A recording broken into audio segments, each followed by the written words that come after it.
Sakto isang linggo na lang bago ang bispiras ng Pasko. Kung di pa kompleto ang pang Noche Buena, ihanda ang inyong budget dahil mahigit 100 panghanda ang nagmahal. Nakatutok si Bernadette Reyes. Sa nilabas na Noche Buena Price Guide ng Department of Trade and Industry, 102 na Noche Buena items ang tumaas ang presyo, habang 13 naman ang bumaba tulad ng ilang brand ng mayonnaise, macaroni, pasta at all-purpose cream. 121 items naman ang hindi nagbago ang presyo. More than 50% have the same price as last year, meaning no price increase siya from last year. Tapos merong mga iba na nag-increase sila pero less than 5%. So we're very happy with this kind of update para sa Noche Buena, para yung mga pamilya natin, at least we'll be able to enjoy and have a Merry Christmas. Para mapagkasya ang budget, may diskarte rin ng ilang mamimili sa pamimili ng panghanda sa Noche Buena. Nung linggo, Bumili kayo ng pasta. apo. Tapos, sunod naman gatas na panghalo naman sa sa pasta.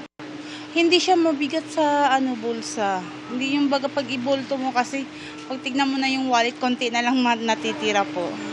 Para isa na lang po yung handa namin, yun na lang po, isasabay namin yung binyag ng apo ko sa 25 po. Opo. Para isahan na lang po yung gastos namin para makatipid na rin po. Hanapin rin ang mga sales section sa mga groceries at supermarket. Mga 12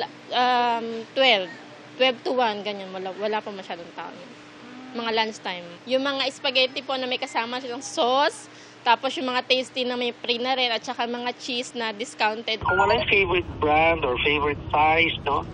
You have to be flexible, di ba? You might want to try another brand. Sa basket na ito, may panghanda na sa Noche Buena kagaya ng spaghetti, fruit salad, tinapay, sandwich bread at meron na ring hamon. Papakwenta natin kung kakasya ba ang 1,000 pesos para sa lahat ng ito. Ang suma total 941 pesos and 25 centavos. May sukli pang mahigit 50 pesos.